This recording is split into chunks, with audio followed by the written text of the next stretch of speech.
Muito bem, povo de Deus, a paz do Senhor Jesus, este quem vos sauda. Sou eu mesmo, seu irmão em Cristo, cooperador Enio, e nessa madrugada eu estou com a minha Bíblia aberta no livro de Apocalipse, e para quem não sabe, nós estamos estudando o livro de Apocalipse, algumas vezes falando sobre Daniel na medida do possível, o livro do Apocalipse, versículo por versículo. Nos passagens anteriores, nós já estudamos os 4 primeiros capítulos. Vamos capitular. Nós estudamos o capítulo 1, que fala sobre a visão do Cristo glorificado. Nós já vimos sobre isso. João estava lá na ilha de Patmos e teve uma visão do Cristo ressurreto que apareceu para ele ali, no meio de 7 castiçais, com 7 estrelas na sua mão direita, e nós estudamos sobre esse belíssimo capítulo, essa visão do Cristo glorificado, que está no capítulo de número 1. Estudamos também os capítulos 2 e 3, eu disse aqui que o capítulo 2 e 3 do Apocalipse são os mais conhecidos, são os mais amados, porque descreve as 7 cartas que foram enviadas às 7 igrejas da Ásia, a Éfeso, Esmirna, Pérgamo, Tiatira, Sardes, Filadélfia e Laodiceia. Nós aprendemos com os erros e os acertos daquelas igrejas. Claro que as virtudes, as qualidades daquela igreja é para que nós possamos imitar os defeitos, as falhas, é para que nós venhamos evitar, para não cometer o mesmo erro daquelas igrejas que elas cometeram. Então, com certeza, aquele que ouviu as pregações anteriores, eu tenho certeza que o Espírito Santo de Deus esteve falando com cada um de nós. Estudamos também o capítulo de número 4, que descreve a visão do trono da majestade divina. Claro que essa imagem, ela meramente é ilustrativa para nós termos uma ideia daquela visão gloriosa e que João viu a porta aberta do céu e ele ouviu a voz de Cristo dizendo: subi cá, e ele subiu, e lá no céu ele teve um arrebatamento de espírito, e ao chegar ali no céu, ele teve uma visão não só do trono de Deus, mas de 24 tronos, e dos 4 animais que estavam diante do trono de Deus. Eu expliquei capítulo, né? E eu espero que você tenha compreendido, que você tenha sido abençoado, edificado, através do estudo desse capítulo 4, que é um dos mais extraordinários pelo fato de descrever, claro, naquilo que é possível, o trono de Deus. É claro que João não pôde descrever a pessoa de Deus em sua essência, mas ele compara pedras preciosas para demonstrar ali a glória e o esplendor do trono de Deus. A partir de hoje, nós iniciaremos o estudo do capítulo 5, que é uma continuação do capítulo 4, claro, onde João descreve a visão do livro selado com 7 selos. Naquela visão do trono da majestade divina, João percebeu que além do trono de Deus havia 24 tronos, havia os 4 animais que nós já explicamos lá no capítulo 4, mas algo chama a atenção de João.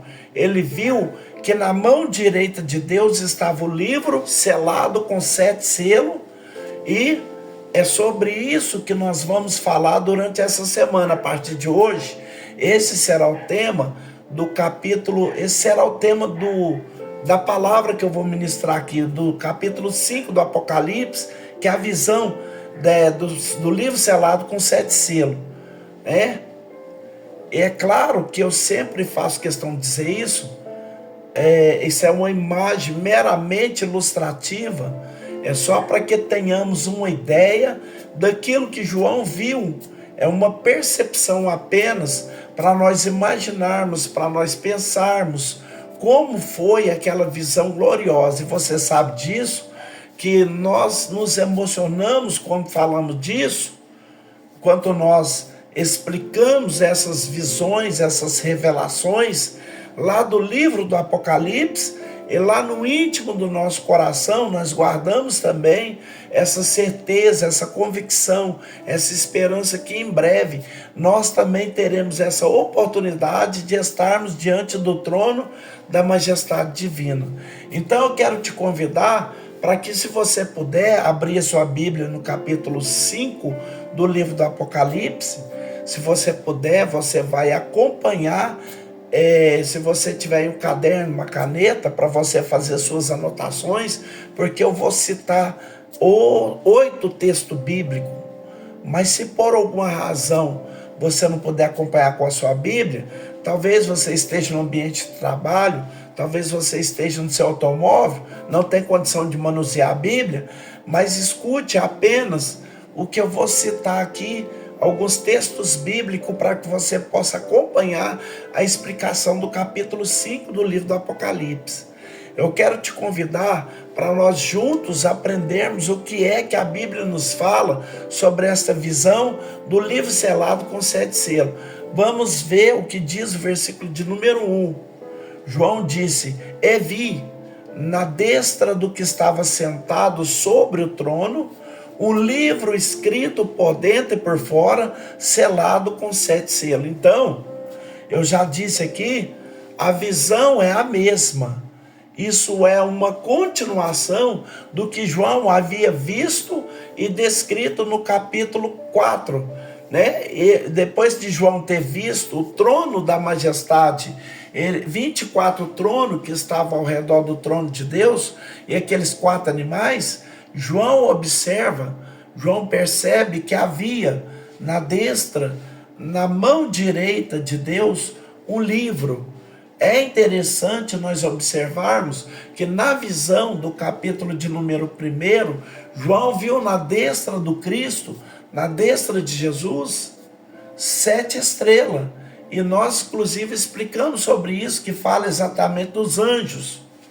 Capítulo 1, versículo de número 20 do livro do Apocalipse, ele diz: "O mistério das 7 estrelas que viste na minha destra." Isso é Jesus falando para João. Essas 7 estrelas que viste na minha destra, ou seja, o que é que João viu na mão direita de Jesus? 7 estrelas. Aí diz: as 7 estrelas são os anjos das 7 igrejas. E eu já expliquei sobre isso. O ministério da igreja, onde está onde está na palma da mão do nosso Senhor Jesus Cristo. Aí eu já tenho dizido aqui que Jesus tem o controle e tem guardado o ministério e a liderança da igreja. Mas observe que coisa interessante. Quando ele viu o trono da majestade, ele viu também algo na mão direita de Deus. E o que estava na mão direita de Deus? O livro. O livro que estava selado com 7 selos. Então, que livro é esse? O que é que estava escrito naquele livro? Bem, isso não é difícil nós compreender, sabe por quê? Porque quando nós lermos o capítulo 6, que nós vamos estudar, se Deus permitir, na próxima manifestação, nós vamos perceber que estes selos começam a ser abertos. E na medida que os selos são abertos, nós vamos perceber que ele vai trazer o registro de tudo que vai ocorrer no período da grande tribulação. Então, que livro era esse que estava na mão direita de Deus? Com certeza, o livro da revelação das coisas futuras, daquela revelação que Cristo queria trazer para João. Inclusive, você vai lembrar que João havia ouvido a voz de Cristo dizendo: "Sobe aqui, sobe cá." E ele sobe, e ele viu esse livro. Então havia nesse livro, que estava na mão direita de Deus, que estava selado com 7 selos, havia o quê? A revelação das coisas futuras, das coisas que estavam por acontecer. E é interessante nós observar que o profeta Ezequiel, se você puder, você abra sua Bíblia para nós compararmos aí. O livro de Ezequiel nos mostra que Ezequiel também teve uma visão semelhante. Ezequiel, capítulo de número 2. Ezequiel também teve a visão de um livro. Observe Ezequiel, capítulo número 2, e no versículo de número 8 a 10. Veja o que diz a palavra de Deus. Mas tu, ó filho do homem, ouve o que eu te digo. Não sejas rebelde como a casa rebelde. Abra a boca e come o que eu te dou. Então vi, e eis que uma mão estava estendida para mim, e eis que nela estava o rolo de um livro. Bom, você deve entender isso, que os livros antigos, eles tinham formado de rolos. Então, o escrito em papiro ou em pergaminho, de acordo com como era. Os livros foi escrito em papiro e os livros do Novo Testamento foi escrito em pergaminho, mas eles eram em forma de rolo. Versículo de número 3. E estendeu diante de mim, e ele estava escrito por dentro e por fora. Você vai perceber que esse livro que João viu, no capítulo 5, também estava escrito por dentro e por fora. Diz, e nele se achava escrita lamentações, suspiros e ais. Que coisa interessante. Cerca de 600 anos antes de Cristo, mais ou menos 700 anos antes da revelação do Apocalipse, o profeta Ezequiel também teve uma visão semelhante.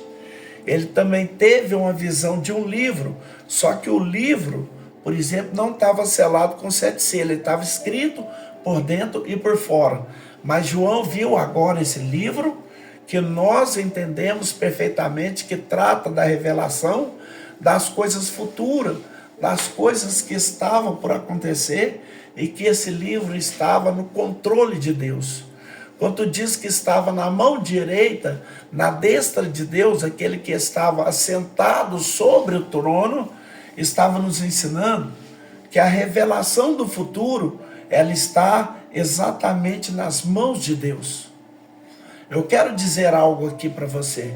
Somente Deus tem o poder, a autoridade de nos revelar o futuro, dizer o que está para acontecer. Eu gostaria que, se você pudesse, você abrir sua Bíblia, para lermos junto um texto lá no livro do profeta Isaías, no capítulo de número 46, e o versículo 9 e 10. É um dos textos que nós sempre citamos em nossas manifestações. Isaías capítulo 46, versículo 9 e 10. Lembrai-vos das coisas passadas, isto é, Deus falando através do profeta Isaías. Ele diz, lembrai-vos da coisa passada desde a antiguidade, que eu sou Deus, e não há outro Deus, não há outro semelhante a mim. Deus está dizendo que simplesmente Ele é incomparável, não há nada, não há ninguém que possa ser comparado ao nosso Deus. Ele continua dizendo que anuncia o fim desde o começo. Veja que coisa interessante. Deus diz que anuncia o fim das coisas desde o início, desde o princípio. Isso é uma das características das profecias bíblicas. O que é profecia se não a revelação de Deus, dos seus propósitos, dos seus projetos para o ser humano? E a profecia tem essa característica de Deus revelar antecipadamente as coisas que vão acontecer. E Deus diz que anuncia o fim desde o início, e desde a antiguidade as coisas que ainda não sucederam. Ou seja, desde a antiguidade que Deus anuncia as coisas futuras, as coisas que estão por acontecer. Aí ele diz que digo, o meu conselho será firme, fará toda a minha vontade. Então somente Deus que tem o poder de revelar-nos com exatidão acerca das coisas futuras. Existem muitas pessoas que querem revelar ou desvendar o futuro.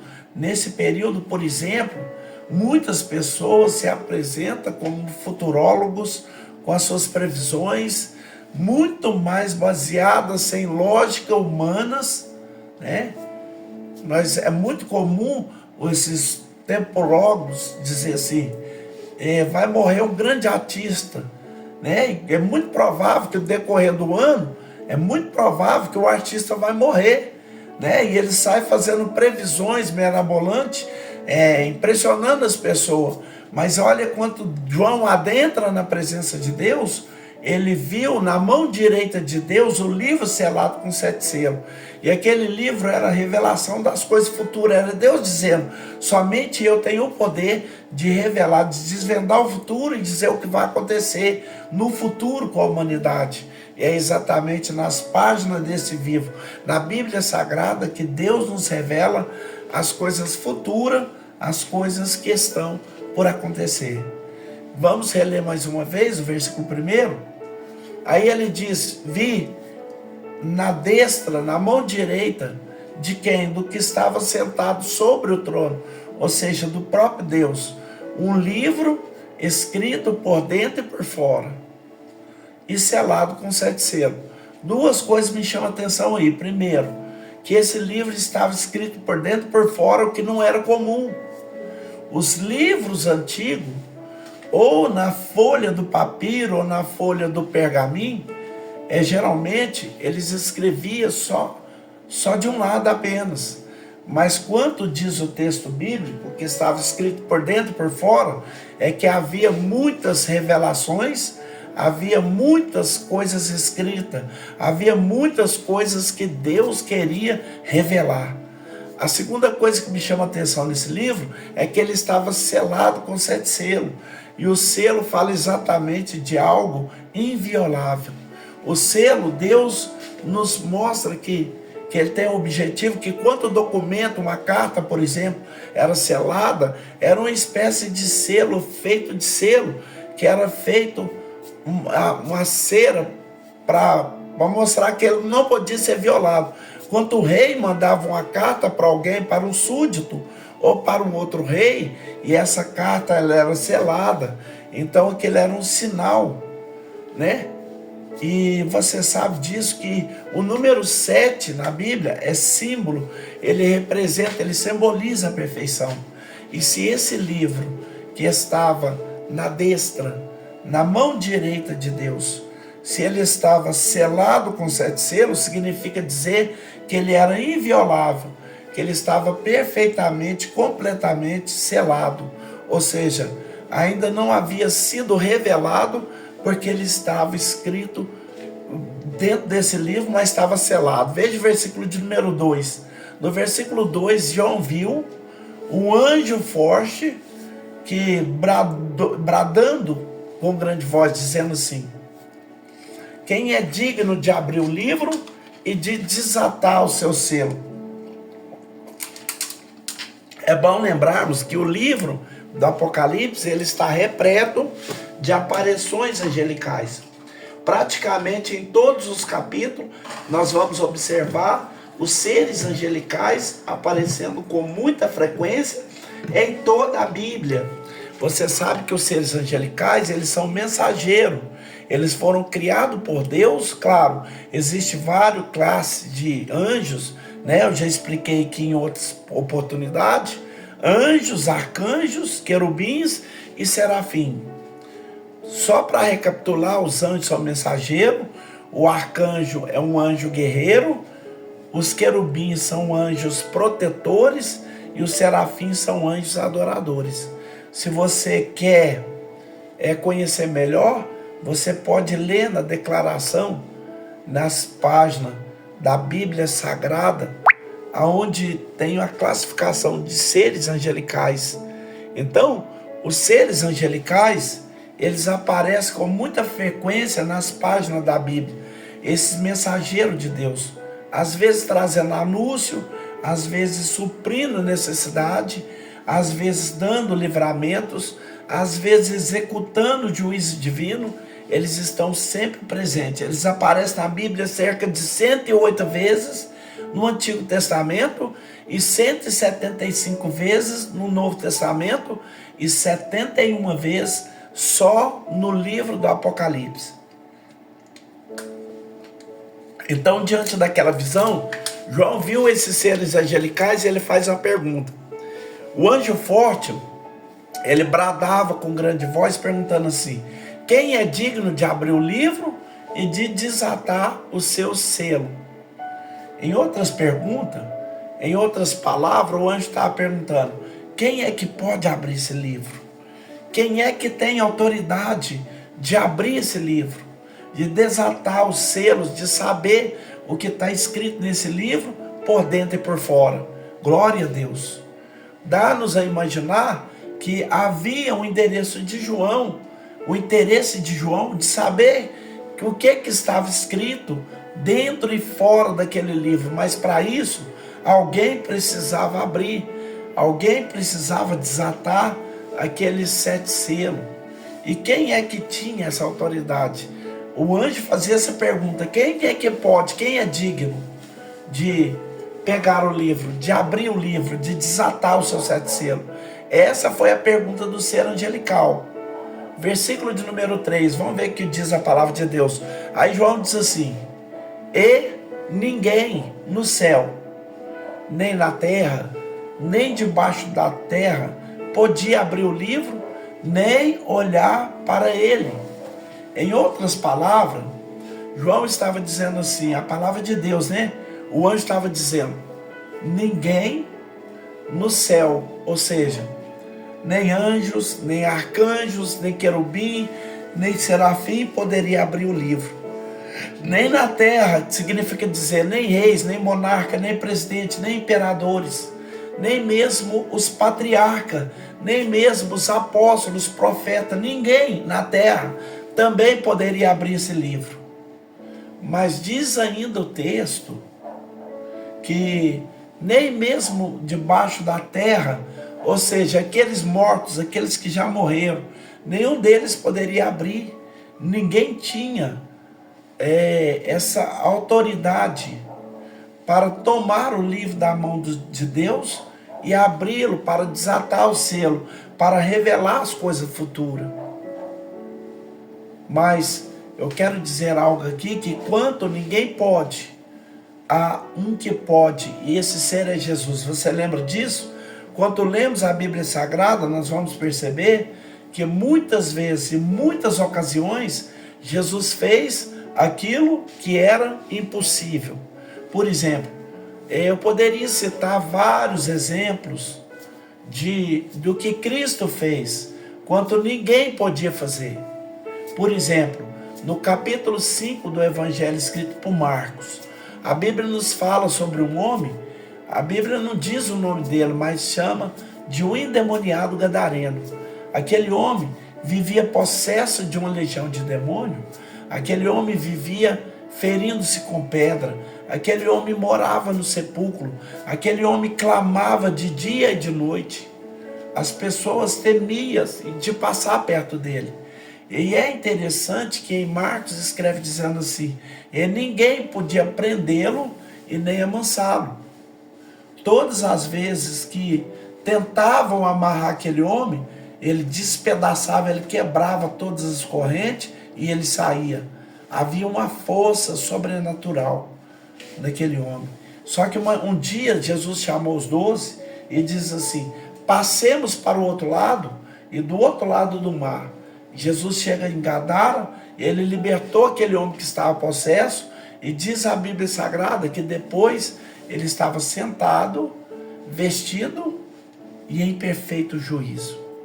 A Bíblia também nos conta, lá em João capítulo 5, a história daquele homem que estava lá à beira do tanque chamado Betesda, que há 38 anos estava ali aguardando o movimento das águas, porque diz a Bíblia que quando o anjo descia e agitava aquelas águas, o primeiro que mergulhasse, o primeiro que se atirasse naquele tanque, era curado de qualquer enfermidade. E havia um homem que estava aguardando o movimento das águas há 38 anos. Um dia Jesus chegou. Quem chegou ali? Jesus. Aonde estavam ali muitos mancos, muitos aleijados, muitos enfermos, esperando o movimento das águas. E Jesus perguntou àquele paralítico: quer edificação? E aí ele disse: eu não tenho ninguém que me atende nas águas. Todas as vezes que os anjos descem, que a água é agitada, alguém salta, alguém pula primeiro que eu. Então não havia ninguém que se compadecesse, que se comovesse para lançar aquele homem. Mas quando ninguém pode, Jesus pode. Quando nós não sabemos o que fazer, Jesus sabe o que faz. Você lembra da multiplicação dos pães? Quando Jesus, depois de ter ensinado a palavra de Deus, Jesus disse: tem compaixão da multidão, porque eles estão famintos. Eles precisam se alimentar, porque senão eles vão perecer no caminho, eles vão desfalecer no caminho. E os discípulos perguntou: aonde nós vamos juntar dinheiro? Onde nós vamos comprar pão para essa multidão? Mas João diz assim, que Jesus sabia exatamente o que ele ia fazer. Então, diante das impossibilidades, diante daquelas causas impossíveis, quanto ninguém pode fazer, quanto ninguém sabe fazer, quanto ninguém tem uma saída, uma alternativa, Jesus sabe exatamente o que ele vai fazer. Então observe que o texto diz que ninguém no céu, nem na terra, nem debaixo da terra podia abrir o livro e nem olhar para ele. Bem, eu quero explicar algo aqui, que esse livro, na realidade, ele representa a revelação das coisas futuras, daquilo que está por acontecer, que foi aberto o livro, os selos foram desatados a partir do capítulo de número 6, que nós vamos estudar em breve. Mas quando nós lemos esse texto, nos traz a lembrança, o Espírito Santo de Deus nos faz lembrar de uma obra chamada obra da salvação, a maior obra que Cristo fez, que ninguém podia fazer por nós. Ninguém poderia fazer por nós. Eu já disse isso em outras ocasiões, que Jesus, quando ele esteve aqui na terra, Jesus ele ficou conhecido pelos seus ensinos, Jesus ficou conhecido pelos milagres que ele realizou. Mas a maior obra, a obra mais importante que Cristo realizou aqui na terra, foi exatamente dar a sua vida pelos nossos pecados. Se você dispõe de uma Bíblia, você pode abrir sua Bíblia e ler alguns textos bíblicos que falam sobre isso. Eu quero lembrar mais uma vez, porque eu já disse aqui, só para reforçar, o livro fala da revelação do futuro. Mas diante dessa impossibilidade, que ninguém pode abrir o livro, nós queremos abrir um parênteses aqui, para falar sobre essa obra da salvação, sobre essa obra da redenção. Aquilo que era impossível aos homens, quando não havia ninguém que pudesse morrer pelo nosso pecado, quando não havia ninguém que pudesse ir para a cruz morrer por nós, Cristo foi em nosso lugar.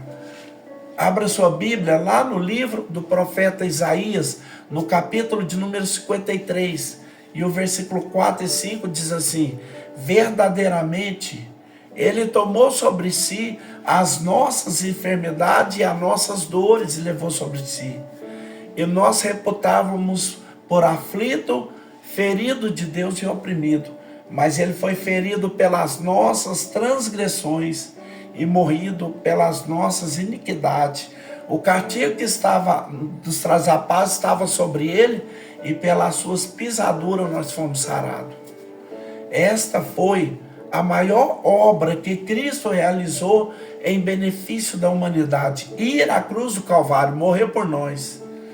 Diante de uma impossibilidade humana, quanto ninguém poderia morrer por nós, quanto ninguém poderia dar a sua vida por nós, Jesus veio a este mundo para morrer no nosso lugar. Em João capítulo de número 10, versículo de número 11, ele mesmo que diz: eu sou o bom pastor, e o bom pastor dá a vida pelas suas ovelhas. Nos versículos 17 e 18 ele diz assim: por isso o Pai me ama, porque eu dou a minha vida para torná-la a tomar. Ninguém a tira de mim, mas eu mesmo a dou. Ele diz: de mim mesmo a dou. Tem poder para dar e poder para tornar, tomá-lo. Esse mandamento eu recebi do meu Pai. Então foi Jesus que não só tem o poder, tem a autoridade de abrir o livro, de desatar o seu selo, mas também de realizar a obra da redenção pelos nossos pecados. lá no Evangelho de João ainda, no capítulo de número 15, e o versículo de número 3, a palavra diz assim, 13, ninguém tem maior do que esse, de dar a vida pelos seus amigos.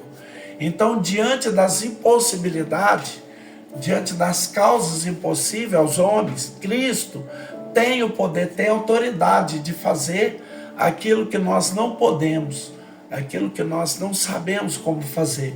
Vamos voltar ao texto do Apocalipse, versículo 3, aí diz a palavra de Deus, e ninguém no céu, nem na terra, é João dizendo, nem debaixo da terra podia abrir o livro, e nem mesmo de olhar para ele, nem mesmo de olhar para ler, para saber de alguma coisa que estava escrito por dentro e por fora.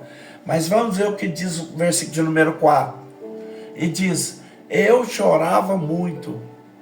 Por quê? Porque ninguém foi achado digno de abrir o livro, nem de o ler, e nem de olhar para ele. Que coisa interessante. Mas eu já disse aqui em várias outras oportunidades, eu volto a dizer que o céu é o lugar de gozo, que o céu é lugar de regozijo, que o céu é lugar de alegria. A alegria do céu é uma alegria incomparável, simplesmente incomparável. Não há nada, absolutamente nada, que nós possamos comparar com o gozo, com a alegria que nós vamos desfrutar. Lá em Apocalipse capítulo 19, e no versículo 7 a 9, na ocasião em que é revelada as bodas do Cordeiro, o texto diz isso, regozijemo-nos e alegremo-nos e demo-nos-lhe glória, porque vindas são as bodas do Cordeiro. Lá em Apocalipse capítulo 21, versículo 3 e 4, diz, Deus enxugará dos nossos olhos toda lágrima, porque não haverá pranto, nem clamor, nem dor, porque as primeiras coisas são passadas. Mas é interessante que nesse momento, nessa ocasião, é a única vez na Bíblia que mostra o choro no céu. E de quem eram essas lágrimas? Quem é que estava chorando? O próprio João. Abra o texto mais uma vez. Eu quero até parabenizar as pessoas que têm nos acompanhado aqui. Dizendo assim, eu chorava muito. Vamos entender o que aconteceu. É como se João tivesse na ilha de Pátimo e depois escrever as 7 cartas. Quem sabe? João diz assim, missão cumprida, já foi escrita as 7 cartas. É como se ele pensasse, acabou a revelação, mas de repente abriu uma porta no céu. Eu não sei dizer se é no mesmo dia, se é na mesma semana, eu não sei dizer. Mas ele viu a porta aberta no céu, ele ouviu uma voz dizendo, sobe cá. E ele subiu no arrebatamento de espírito, e ele viu o trono de Deus. Mas ele viu que na destra, na mão direita, tinha um livro. E é como se João dissesse assim, tem uma coisa especial nesse livro. Esse livro está escrito por dentro e por fora, 7 selos, isso não é normal. Não é comum. É comum ver um selo nas cartas que era escrito pelos reis. Mas aquele livro havia 7 selos. E João agora começa a chorar porque ninguém foi achado digno, não só de abrir o livro, mas ninguém foi achado de abrir o livro, nem de ler, nem de olhar para ele. Ou seja, não havia ninguém, absolutamente ninguém, que pudesse trazer as revelações daquilo que estava escrito. Mas observa o que diz o versículo 5. Aí diz assim, e um dos anciãos, mais uma vez, parabéns para aqueles que nos ouvem, né, que nos acompanham, né, os 24 anciãos. Um daqueles anciãos, não sei quem, não me pergunta que eu não sei responder. Mas um daqueles 24, é como se ele ficasse de pé e dissesse assim a João, não chore. Ele trouxe uma palavra de conforto dizendo, João, não chore. Eis aqui o leão da tribo de Judá, a raiz de Davi, que venceu para com o livro desatar os seus 7 selos. Como eu já disse, quando ninguém pode, quando ninguém sabe o que fazer, Jesus pode, Jesus sabe. Ele é capaz, ele tem o poder de revelar o futuro, e de abrir o livro, e de desatar o selo, e revelar. Inclusive, eu vou antecipar para você um versículo, só um, eu vou antecipar. Observe no livro do Apocalipse, eu não vou explicar, eu só vou antecipar. Capítulo 6, versículo 1 a seguir. Capítulo 6, versículo 1 diz assim: e havendo o cordeiro aberto um dos selos, observe quem que abriu: o cordeiro. Então Jesus é digno, ele é capaz. Aí como que Jesus é apresentado nesse texto? Aí diz assim: não chore, eis aqui primeiro o leão da tribo de Judá. Por quem Jesus é descrito da tribo de Judá? Você muitas vezes já falou sobre isso. Jesus é o leão, mas por quê? É porque Jesus é da descendência de Judá. Jesus é descendente de Abraão, de Isaac e de Jacó e de Judá. E agora eu quero ler esse texto aqui que eu acho extraordinário. Lá no livro de Gênesis, capítulo de número 49 e o versículo de número 10. Jacó já estava prestes a morrer. E ele chama os 12 filhos para abençoar os filhos. Veja que coisa interessante. Que período era esse? Era o período que Jacó e seus filhos estavam no Egito, na terra de Gósen. E José era governador. E Jacó, prevendo a sua morte, ele abençoou os seus filhos. E esta bênção de Jacó, na realidade, é uma profecia. Observe o que ele diz acerca de Judá, quando ele vai abençoar o seu filho Judá. No versículo de número 10, ele diz assim: o cetro não se arredará de Judá. Você sabe o que é o cetro? O cetro é aquele instrumento usado pelo rei. Uma espécie de uma espada, vamos dizer assim, pequenininha. É como se fosse uma caneta que era usada pelos reis, símbolo de autoridade. E Jacó, quando não havia expectativa humana de haver rei em Israel, de haver reis da sua descendência, da sua linhagem, ele diz: o cetro não se arredará de Judá, nem o legislador dentre os seus pés. É como se ele dissesse assim: da linhagem de Judá, desse meu filho Judá, vai sair reis. Aí ele diz: até que venha Sião, até que venha aquele a quem o reino pertence, e a ele se congregarão os povos. É por isso que Jesus é chamado de o leão, que é o rei dos animais. É falando que Jerusalém, que é o leão da tribo de Judá, ele é descendente da tribo de Judá. Mas o texto diz ainda que ele é da raiz de Davi. Por que Jesus é a raiz de Davi? Vamos entender o texto. Isaías capítulo 11, versículo 1. Isaías 11, 1. Olha o que diz a palavra de Deus. Eu já estudei isso, mas você deve estar lembrado. Mas acerca do milênio. A Isaías capítulo 11, 1 diz assim: porque brotará um rebento do tronco de Jessé, e das suas raízes o renovo frutificará. Então Jesus é descendente de Judá e a raiz de Davi, e ele é digno de abrir o livro e de desatar os seus 7 selos. A semana que vem, meus irmãos, eu vou estar trazendo mais relato aprofundado sobre esse tema, do livro do Apocalipse. Deus abençoa, a paz do Senhor Jesus a todos.